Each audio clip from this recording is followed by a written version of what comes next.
Well, good morning, everybody. My name is Alonzo Nieva with BOK Financial. Very happy to be here participating in your benefits open enrollment to talk to you about one of the most powerful benefits that is being offered to you by your employer, which is simply a way to save some of your hard-earned money for the future. And at the end of the day, that's all your 401k retirement plan is. It's a way for you to save for the future, to invest in your future self. But we're also going to talk about some of the perks that you can utilize within the 401k that can help you throughout your career that will help not only your taxes, but financials as well. So when we think about a retirement plan, like I said, some of you may have had experience with a 401k retirement plan from a previous employer. For some of you, this may be your first and only, but at the end of the day, this is a powerful way to save for your future, to invest in yourself. And a study shows that 51% of retirees that have a retirement plan that's offered to them and they participate in it have a minimum of $250,000 saved up for themselves for retirement. Now, at the end of the day, $250,000 may not be enough for you. However, $250,000 is better than $100,000. $100,000 is better than 50, and 50 is better than zero. So the biggest takeaway from this slide is start as early as you can and save as much as you can. Regarding some of the benefits, what I like, payroll deduction, out of sight, out of mind. Anytime we can automate and streamline processes, it makes life so much easier. Employer contributions, so your employer will definitely help your savings grow in the form of discretionary match/contribution, which we'll talk about. The tax advantages, which is super important. I'll spend some time on that part because a lot of people do not take advantage or let me step back, don't fully understand the tax advantages that a retirement plan can provide to them. And so with them not knowing, then they cannot maximize it and take advantage of it.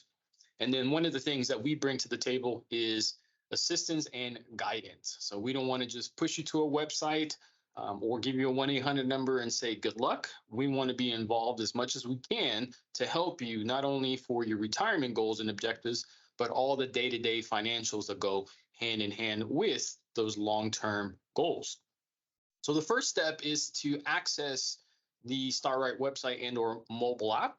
And that's very easy. We have a handout that we can provide everybody if we haven't already with some QR codes that have information about that, instructions and whatnot. Very simple. If you've ever created a user ID and password for just about any type of website, same process. You put in some basic information, and then, in my opinion, the most complicated part of any type of process is creating a user ID and password. So what I would urge you to do is pay attention to the special characters, because that's typically what hangs people up. If you have a certain character that you love using with your user IDs and or passwords, then just make sure that is accepted within our system, and then you'll be good to go. With the multi-factor authentication, you have the ability to reset your own password, because we'll send you a text code to the cell number that we have on file provided by your employer. So we want to make sure that we authenticate you, make sure you are who you say you are, because we take cybersecurity very serious here at BOK Financial, along with your important information. Okay. Once you gain access to the website and or the mobile app, one of the first things you should do is make sure that you personalize your profile. Make sure all your contact information is up to date and all the information is correct. There are some bits of information that you can update, but for the most part, there's other bits of information that needs to be updated through HR, through your employer. And that's the process of updating anything that's incorrect. For example, the address, date of birth, things of that nature. What you can update your contact information. So you may have an employer email, but we highly encourage you to put in a personal email. That way, heaven forbid, you decide to, let's say, switch employers and go somewhere else. If we need to contact you, we want to make sure we have a good email and a good contact number to reach out to you, to talk to you about whatever it is we're wanting to reach out to you about. And then your e-statements are always set up electronically. However, you can go to my profile and change that to receive it hard copy via the U.S. Postal Service. Along with that My Profile section, you also want to designate your beneficiaries. So your spouse, your kids, family members, neighbors, friends, your best friend at work, whomever. You just want to make sure that you have beneficiaries designated. Heaven forbid something were to happen to you, want to make sure we know who to reach out to as if for your next of kin and provide them the next steps, processes, and forms. So certainly don't want to think about the worst case, but certainly you want to position yourself and make things easier for your family. You want to check your beneficiaries on all types of accounts, not only the retirement plan, but your personal checking, savings, and any other type of accounts that allow for beneficiary designations. Now, regarding your participation in the plan, you're eligible to participate once you are 21 years of age and completed 1 year of service, in which that 1 year you complete 1,000 hours. Now, the entry dates to the plan are twice a year, so 2 enrollment windows. January, or the first payroll of January, and then the first payroll of July. So we are coming up on the next enrollment window, which will be the first payroll of January. And so if you are in that group, then that means that come January, you will be auto enrolled in the plan unless you decide to opt out, which I hope you do not, because if we opt out, chances are, and studies show that it will take a very long time for you to actually enroll manually and start saving. And that is one thing that we do not want to do, is delay saving for whatever reason. 2% for every $1,000 is $20. Okay? So if you think about that and plan accordingly, then we can certainly start saving as early as we can and saving as much as we can. However, you do have the ability to access the website and or mobile app before you get auto-enrolled and update how you get enrolled in the plan. So for example, if you want to contribute starting off at 4% instead of 2%, you can do that beforehand and or after. However, just keep in mind that when it comes to contribution changes, they take effect the first payroll of every quarter. So 4 opportunities throughout the year. So you want to make sure that before January, when you get auto-enrolled, you are set up the way you want to be set up, because once you get auto-enrolled, you won't be able to make that contribution change until the first payroll of April. So the first payroll of each quarter is when you can make contribution changes. Your investments, however, you can make those changes anytime. And then as far as your pre-tax, you get auto-enrolled contributing on a pre-tax basis, but you also have a Roth after-tax basis that you can choose from. But again, anytime when we think about changing contributions, then we just have to remember every quarter and then enrolling twice a year. Now, for those who are, let's say, already eligible, but for whatever reason you decided to opt out, well, this is your opportunity to self-enroll. So you just got to make sure that before January, you log on to the mobile app or StarRight website and set your contribution rate, your investments, and then how you want to save pre-tax versus Roth. And then you will get enrolled come first payroll of January. Regarding a frequently asked question that we get, well, how much should I save? Well, experts suggest that we start off saving 10 to 15% of our compensation, which to some people that may be a lot. However, start off with what you can. If it's 2% you can do right now, that's better than 0. 4%, 6%, I would urge you, since we have a little bit of time between now and the first payroll of January, to do some calculations. So that way you can set yourself up right from the get-go. You cannot exceed the IRS limits. So if you're under the age of 50, $22,500 is the most that you are able to put into the plan. If you're over the age of 50, $30,000 is the most that you're able to put in. As a reminder, you can view your contributions and you can make changes anytime you need to, but it'll take effect the first payroll of the beginning of each quarter, as you can see, January, April, July, and October. So you want to make sure that you start off January on the right foot. That way you don't have to wait 3 months to make those contribution changes or whatever it may be. Okay.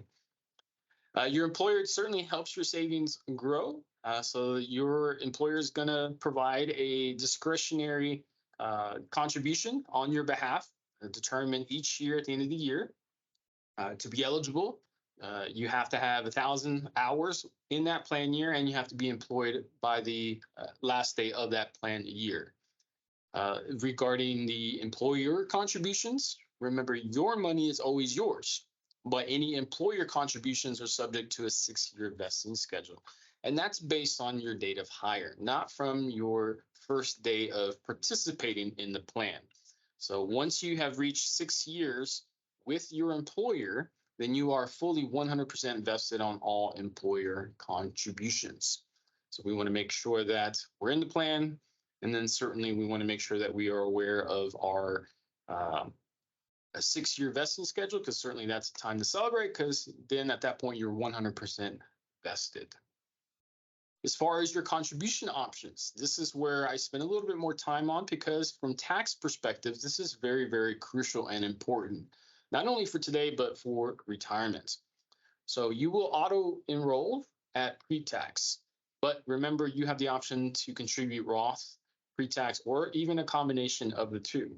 With pre-tax, you're telling Uncle Sam, I'm going to save my, let's say, 2%, 4%, whatever amount I want on a pre-tax basis, which means I'm going to save this today, and you're not going to tax me. You'll tax me at the time of withdrawal in the future when I'm retired and it's time for distribution. So the benefit, if you go this route, is since it's done pre-tax, you can deduct those contributions from your taxable income each year when you file your income tax return. So for example, let's say you earn a $30,000 salary and this year you put in $3,000. You contributed 10%. Well, when you file your income tax return, your taxable income is based on the $27,000, not $30,000. So it helps your taxes each and every year. But in the future, when you take it out, it will be subject to taxes at whatever tax rate you are at that time. With the Roth, it's the opposite. You contribute the same amount, $3,000, but now it's Roth. You cannot deduct that money from your taxable income. So your taxable income is based on your gross. So $30,000 in that same example. The benefit is that you'll get it in the future, as opposed to pre-tax where you get the benefit up front. With Roth, all those earnings that will grow and grow and grow in your retirement plan can come out tax-free as long as it's a qualified distribution.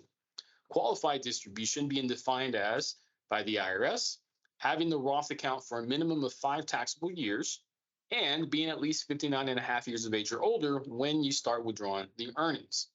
If those two things happen, then all of those growth, earnings, interest that you've earned and accumulated can come out tax-free. So with pre-tax, you get the benefit today, pay taxes in the future. Roth, pay taxes today, get the benefit in the future. Keep in mind, and please note, that any and all employer contributions are always made on a pre-tax basis, regardless of your contribution type. So although you can control how you are contributing your money from a tax perspective, the employer only has one option. It's always going to be considered pre-tax in your account. So we'll definitely need to make sure that we account for that in the future when we think about our income stream and then certainly our tax strategy. The other thing I wanted to mention is if you, let's say, heaven forbid, you pass away and are not able to use your tax-free income that you've accumulated in your Roth account, as long as the Roth has been in existence for 5 years, then your beneficiaries can receive that money tax-free. So if leaving a legacy is important to you, then that's a viable option for your financial retirement plan. As far as tax diversification, so let's take a quick look at an example. So $100 contribution, if you contribute pre-tax, you're putting in $100, but because it's done pre-tax, your monthly pay only gets reduced by $80 because you're getting that benefit up front. With the Roth, you put in $100, your monthly reduction is $100 because essentially you're paying those taxes. Now let's shoot into the future and assume that we've accumulated $100,000 for ourselves, both in retirement, for pre-tax, and for Roth. Okay? And then we're assuming we're in a 20% tax bracket in retirement. So whatever is in our pre-tax account is going to be subject to taxation. Okay? So let's just assume lump sum, pay 20%, keep the difference. Okay? Pretty straightforward there. With the Roth, we also have a $100,000 balance. However, in this situation, it's a qualified distribution. We've had it for 5 years, over the age of 59 and a half.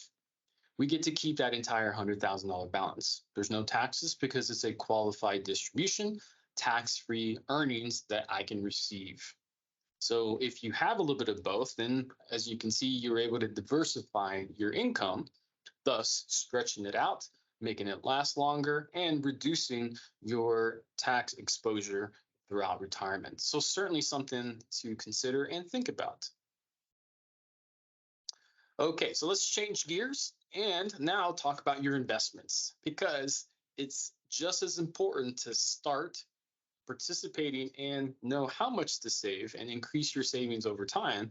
But we also need to know how to invest our money properly.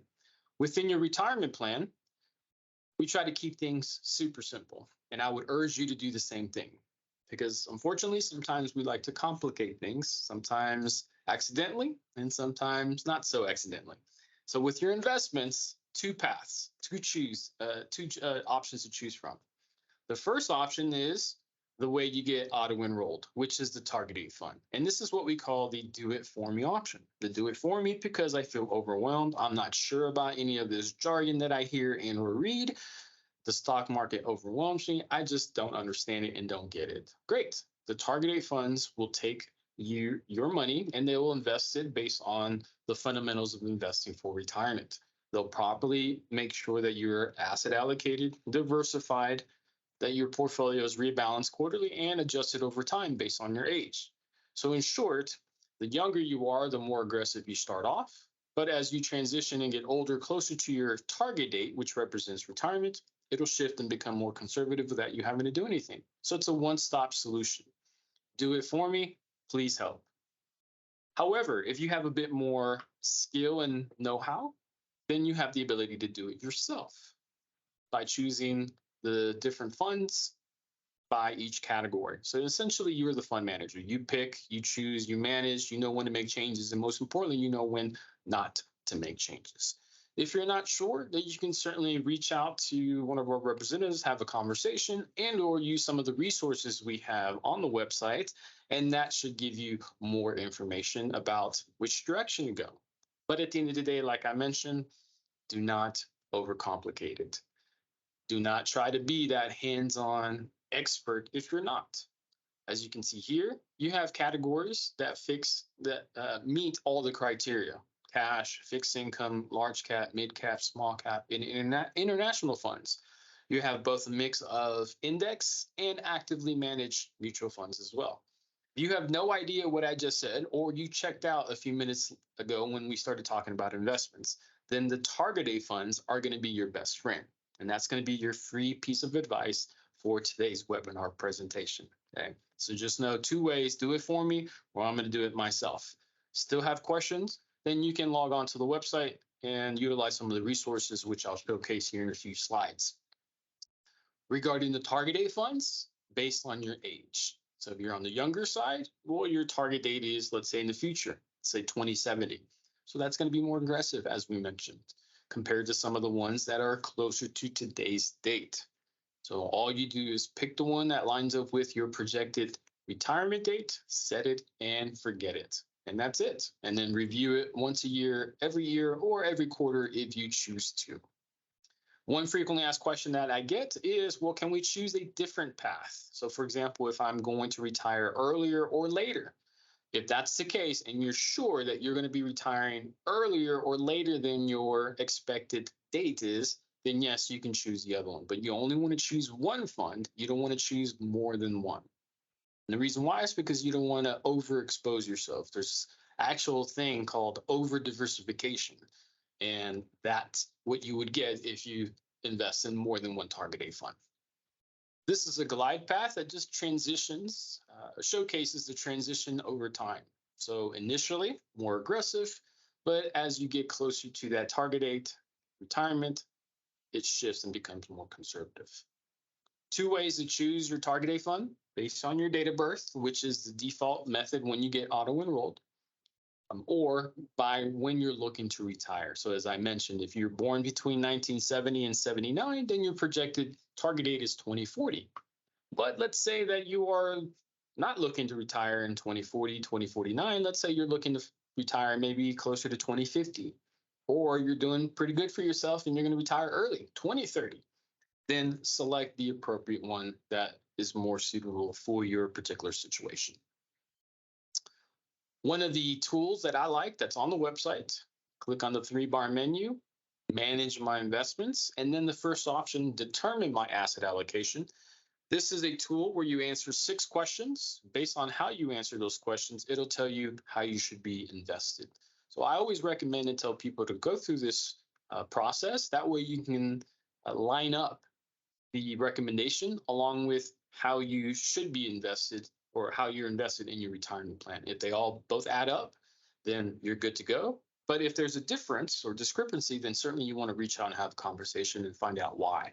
The tool says I need to be aggressive, but you're, let's say, balanced. Well, okay, well, let's figure out why that is. There has to be a missing bit of information that is causing that type of discrepancy there.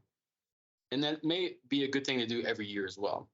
We have investment tools that help you give you more information about what you should do. But again, like I said, if you want to reach out and speak to a financial consultant, you can definitely do that. We also have other tools that can help you. So the Roth Analyzer will kind of break down the difference between pre-tax and Roth. The My Retire Right Planner can help you figure out how much to save to hit a certain retirement savings goal. And then we have the Resource Center, which has tons of articles, tools, calculators, strategies on all types of not only retirement strategies, but also day-to-day financials as well. So everything that you need should be available on the website. And if you don't see it, then you can certainly reach out to us.